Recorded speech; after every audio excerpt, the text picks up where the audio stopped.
श्री स्वामी समर्थ. स्वागत आहे तुमचं आपल्या यूट्यूब चॅनलमध्ये. आज मी तुमच्यासाठी पुन्हा एक सत्य घटना घेऊन आलेली आहे. खरं म्हणजे ना, महाराजांबद्दल जेवढं सांगावं तेवढं कमी. शास्त्रसुद्धा ज्यांच्यापुढे नेती नेती बनतं असं या ब्रह्मांड नायकाचं चरित्र आहे. जे आपण सांगू ना तेवढं कमीच. आणि महाराजांचे चमत्कार तर इतके अकल्पित असतात ना की विचारशक्तीच्या आपल्या पलीकडे असतात. महाराज जे आपल्यासाठी करतात ना ते कुणीही करू शकत नाही. कारण आपण स्वामींना एक आई म्हणून बघतो. आणि माझ्यासाठी तर स्वामी ही माझी आईच आहे. आई जशी लेकराला ना लहान धरून अगदी चालवायला शिकवते, बोलायला शिकवते, जगातली बरी वाईट प्रसंगात त्याला साथ देते, तशीच माझ्यासाठी माझी स्वामी आई मला प्रत्येक वाईट प्रसंगात आणि प्रत्येक गोष्टीत मार्गदर्शन करणारी ही माझी स्वामी आई. तर आज मी जी घटना सांगणार आहे सत्य ती ही अशीच आहे की विश्वास बसणं म्हणजे अशक्य आणि ऐकून तुमच्याही अंगावर काटा आल्याशिवाय राहणार नाही. अशी घटना जी कुणाच्याही बाबतीत घडू नये, स्वामी कृपेने असं कुणाच्याही बाबतीत होऊ नये अशी ही घटना पुणे शहरातील आहे. तिथल्या एका सुशिक्षित कुटुंबावरची वेळ आली होती, ती कुणावरही येऊ नये. आणि महाराजांनी त्यांना कसं वाचवलं तेही तुम्हाला मी या व्हिडिओमध्ये सांगणार आहे. तर मित्रांनो, आज मी तुम्हाला एक अशी सत्य घटना सांगणार आहे जी ऐकून तुमच्या अंगावर काटा आल्याशिवाय राहणार नाही. हुशार मुलगा जीव मृत्यूच्या दारातून परत आला आणि हे शक्य झालं ते फक्त एका मंत्रामुळे आणि त्या मंत्राच्या शक्तीमुळे, स्वामी समर्थ महाराजांच्या कृपेने. काय घटना घडली होती आणि कसं झालं हे पूर्ण व्हिडिओ शेवटपर्यंत ऐका, म्हणजे तुम्हाला समजेल. तर एक साधं पण सुशिक्षित कुटुंब, अगदी हसतं खेळतं कुटुंब. त्या कुटुंबात 2 मुलं, 1 मुलगी आणि पती पत्नी असं छान त्यांचं कुटुंब होतं. अगदी सुखवस्तू कुटुंब आपण म्हणतो ना, असं की अगदी कुणाची नजर लागावी ना असं कुटुंब. खूप सुखी कुटुंब. ते वडील नोकरी करायचे, प्राध्यापक होते. अगदी व्यवस्थित संसार चालू होता. प्राध्यापक पण खूप हुशार. मुलं ही 3ही मुलं त्यांच्यासारखीच अगदी बुद्धिमान आणि हुशार. पण म्हणतात ना की कुणाची तरी नजर लागते आणि कुटुंबात काहीतरी वाईट घडतं. तसंच या कुटुंबाच्या बाबतीत झालं. मुलं अगदी लहान असताना 4थी-5वीमध्ये काही होते, काही छोटेच होते. असे असताना त्या वडिलांचा मृत्यू झाला. तर आता घरात एकच कर्ता पुरुष, तेही शहरात राहणारी व्यक्ती.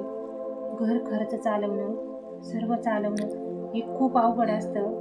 हे त्या स्त्रीला माहिती आहे ज्या स्त्रीचा पती अर्धवट गेलेला आहे आणि ती कुटुंबाची जबाबदारी स्वतः एकटी चालवत आहे. या ताईंच्याही बाबतीत तेच झालं की मिस्टर खूप तरुण वयात गेले आणि कुटुंबाची 3 मुलांची जबाबदारी सर्व ही त्या ताईंवर आली. पण त्यांनीही न डगमगता त्यांच्या मिस्टरांच्या जागेवर काम सुरू केलं. शिक्षण कमी होतं त्यामुळं मिस्टरांची पोस्ट भेटली नाही, पण जी मिळेल ती पोस्ट त्यांनी घेतली आणि त्यांनी तिथे नोकरी चालू केली. अगदी कष्टामध्ये त्यांनी या मुलांचं शिक्षण आणि संगोपन केलं. पण स्वामी महाराजांचा आशीर्वाद त्यांच्या पाठी सदैव होता. कारण महाराजांचं नुसतं नाव जरी घेतलं ना, तुम्ही एकदा नाव घेतलं ना, महाराज तुमच्यासाठी 10 वेळेला धावून येणार. स्मर्तुगामी आहे ते, स्मरण केलं की ते धावून येणार, अशी स्वामी आई आहे आपली. तसंच या ताईंचं चालू होतं. दिवसेंदिवस मुलं आता शिक्षण घेऊन खूप पुढे गेलेली होती. मोठा मुलगाही शिक्षण घेऊन खूप चांगल्या पदावर नोकरी करत होता. त्यानंतर मुलगी जी होती तीही इंजिनिअरिंग करून स्वतःच्या पायावर उभी राहून अगदी सर्व्हिस करून स्वबळावर उभी राहिलेली होती. आणि जो सगळ्यात लहान मुलगा होता तोही, त्याचंही शिक्षण पूर्ण झालेलं होतं, तोही इंजिनिअरिंग करत होता. पण तो खूप बुद्धिमान, अगदी वडिलांसारखा. इतका बुद्धिमान की जी इंजिनिअरिंगची परीक्षा झाली त्या परीक्षेमधून तो भारतातून 3रा आला. इतकी प्रगल्भ बुद्धिमत्ता आणि इतकी हुशारी केवळ महाराजांच्या आशीर्वादामुळे. आणि त्या मुलाचा भारतातून 3रा क्रमांक आला. त्यानंतर त्याचा खूप मोठा सत्कार झाला. त्या शाळेने ठरवलं, विद्यालयाने, की आता ह्या मुलाचा आपण खूप मोठा सत्कार करायचा आहे. त्यांनी त्याचा खूप मोठा सत्कार केला आणि त्याला सत्कार म्हटल्यावर तर खूप मान्यवर असणार. विद्यार्थी, त्याचे मित्र, भरपूर असा मोठा परिवार होता. आणि तो स्टेजवर भाषण करत असताना त्याला कोणीतरी एक पेय आणून दिलं, अगदी भाषण करताना कोरड पडू नये म्हणून पेय आणून दिलं. तर तो ते पिला आणि त्याचं भाषण झाल्यानंतर तो स्टेजवरून खाली येतानाच कोसळला. क्षणात त्याचं नव्हतं झालं आणि आश्चर्याचा बाकीच्या व्यक्तींना धक्का बसला की आत्ता भाषण करणारा मुलगा आणि तो 5 मिनिटात बेशुद्ध पडला. त्याला विद्यालयातल्या शिक्षकांनी त्याला हॉस्पिटलला नेलं. पुण्याच्या नामांकित हॉस्पिटलमध्ये त्याला ॲडमिट केलं.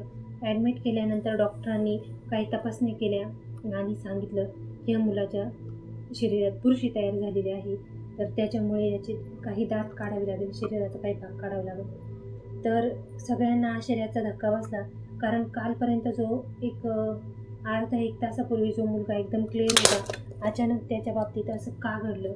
तर खरं म्हणजे तुमच्या यशाला आणि तुमच्या ज्या चांगल्या गोष्टी घडतात ना, त्याला तुमच्यासाठी चांगली ब्लेसिंग देणारे खूप कमी असतात आणि वाईट आशीर्वाद देणारे लोक खूप असतात. काय झालं काय नाही हे सगळं महाराजांना माहीत, पण तो मुलगा कोमामध्ये गेला. अशी 2 दिवस गेले. 3ऱ्या दिवशी त्या मुलाचे दात काढण्यात आले, पूर्ण एका बाजूचे त्याचे दात काढण्यात आले, पण तो कोमातच होता. 2ऱ्या दिवशी डॉक्टरांनी सांगितलं की ही बुरशी त्या मुलाच्या डोळ्यापर्यंत गेलेली आहे, एक डोळा काढावा लागेल. आता मात्र ती कुटुंब, घरात ज्येष्ठ व्यक्ती नाही, एक आई आणि 2 भाऊ. आश्चर्य म्हणजे असं ना की ह्या वेळेला माणसाला सुचत नाही की आपण काय करावं आणि काय नाही. तर त्या मुलाचा एक डोळाही काढण्यात आला आणि डॉक्टरांनी सांगितलं, तरीही डॉक्टरांनी त्याची गॅरंटी दिली नाही. डॉक्टरांनी सांगितलं की आता जर मी काहीच करू शकत नाही म्हणे, आता जर ही बुरशी त्या मुलाच्या मेंदूपर्यंत गेली तर हा मुलगा वाचू शकत नाही, याचा 24 तासात मृत्यू होणार, असं त्यांनी सांगितलं. त्यानंतर त्या आईवर तर दुःखाचा डोंगर कोसळला. कारण विचार करा, ज्या आईनं नवरा गेल्यानंतर खूप कष्टात आपले मुलं तिने वाढवलेले होते, आज तो मुलगा करता झाल्यानंतर तो आपल्या डोळ्यादेखत मृत्यू पावणं म्हणजे आईसाठी लेकरू जाणं हे तिचं सगळ्यात मोठं दुःख आहे, जी ती कधीही विसरू शकत नाही. असं त्या आईसाठी दुःख झालं होतं.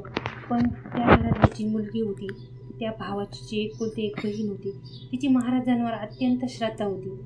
त्या दिवशी तिला रात्री महाराजांनी स्वप्नात दृष्टांत दिला की म्हणे तू महामृत्युंजय याग कर, महामृत्युंजय जपानंतर हा मुलगा स्वस्थ होईल, असं तिला पहाटे स्वप्न पडलं. त्यानंतर तिने 2ऱ्याच दिवशी काशी विश्वेश्वर, काशीवरून प्रख्यात ब्राह्मण बोलवले आणि त्यांच्या घरामध्ये मोठा महामृत्युंजय याग चालू केला. जसा याग चालू केला ना, ओम त्र्यंबकम यजामहे सुगंधिं पुष्टिवर्धनम उर्वारुकमिव बंधनान् मृत्योर्मोक्षीयमामृतात्, ह्या मंत्राचा त्यांनी महामृत्युंजय जाप चालू केला, होम चालू केलं, स्वाहाकार चालू झाला, हवन चालू झालं. आणि खरं सांगू का, मी माझ्या भरपूर व्हिडिओमध्ये हवनाचं महत्त्व सांगते. हवन म्हणजे हा तुम्हाला कलियुगातला परफेक्ट 100% फरक देणारा उपाय हवन. त्यांनी हवन चालू केलं आणि त्या मुलाला 2ऱ्या दिवशी थोडासा तो हातपाय हालचाल करायला लागला.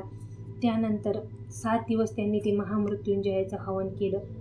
खूप पैसा खर्च केला, अगदी लाखांनी पैसा खर्च केला आणि ते हवन केलं आणि त्या मुलाच्या परिस्थितीत हळूहळू सुधार व्हायला लागला. त्याचा एक डोळा काढण्यात आला होता, त्याचे एका शरीराच्या एका बाजूचे त्याच्या दातही काढण्यात आलेले होते, पण तरीही तो मुलगा वाचला. हे केवळ झालं महामृत्युंजय याग आणि महाराजांच्या कृपेमुळे. आज तो मुलगा स्वस्थ आहे, तो स्वतः एक जॉब करतो आहे, त्याची फॅमिली आहे आणि वेल सेटल आहे. खरं सांगू का, श्रद्धा आणि मंत्रशक्ती यांची ताकद अमर्यादित आहे. महामृत्युंजय मंत्र हा फक्त शब्द नाही, तो जीवन देणारा मंत्र आहे. कारण महामृत्युंजय म्हणजे मृत्यूला जिंकणारा मंत्र, मृत्यूला जिंकणारा एकच देवता आहे, ते म्हणजे महादेव. आणि जे स्वामी सेवा करतात ना, ते महादेवाच्या सेवेकडे वळले जातात. कारण स्वामी महाराजांनाही ना महादेवाची सेवा खूप आवडते. महाराजाही त्यांना एक आवडीचा शिवहर शंकर नमामि शंकर शिवशंकर शंभो, हे गिरिजापती भवानी शंकर शिवशंकर शंभो, असं महाराजांना नेहमी म्हणत असायचं. महाराजांना खूप आवडायचं. आणि काही काही भक्तांनी तर महाराजांच्या गृहमध्यमध्ये बघितल्यानंतर त्यांना तिथं कपाळावरती शिवलिंग दिसलेलं होतं. म्हणजे महाराज सांगायचे की मीच महादेव आहे आणि मी स्वामी आहे. तर अशा पद्धतीनं त्या कुटुंबाला स्वामी महाराजांनी वाचवलं दृष्टांत देऊन. जर तुमचाही विश्वास असेल तर कमेंटमध्ये श्री स्वामी समर्थ आणि नमः शिवाय लिहायला विसरू नका. ही सत्य घटना आपल्याला एकच शिकवते की तुम्ही जे करताना कधी तुमच्या चांगल्या गोष्टींना नजर लावणारे खूप असतात. कारण आहे ना, पूर्वीचे लोक म्हणायचे की पूर्वीचे अडाणीचे लोक म्हणायचे, त्यांना शास्त्र माहीत नव्हतं पण ते म्हणायचे की नजरेत एवढी ताकद आहे ना, तो दगडसुद्धा फोडू शकतो.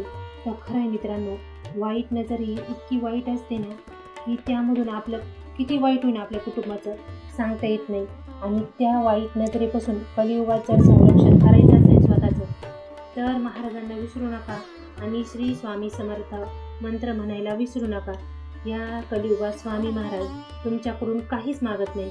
धन नाही, धान्य नाही, तुम्हाला कोणत्या गंडेतोडी करायची नाही किंवा हातामध्ये खूप ग्रहांच्या नक्षत्रांच्या अंगठ्याही परिधान करायचे नाही. अंतःकरणापासून फक्त महाराजांचं नाम घ्यायचं आहे आणि रोजचं आपलं दैनंदिन कार्य करायचं आहे. तुम्ही स्वामी नाम घेताना म्हणजे तुमच्या कुटुंबावर महाराजांचं एक संरक्षण कवच निर्माण झालेलं असतं, जे कोणतीही वाईट नजर तोडू शकत नाही. तुम्हालाही जर माझे व्हिडिओ आणि सत्य घटना आवडत असेल तर कमेंटमध्ये नक्की सांगा. आजचा दिवस तुमचा स्वामीमय आणि आनंदात जावो हीच महाराजांचरणी प्रार्थना. श्री स्वामी समर्थ. जय जय रघुवीर समर्थ.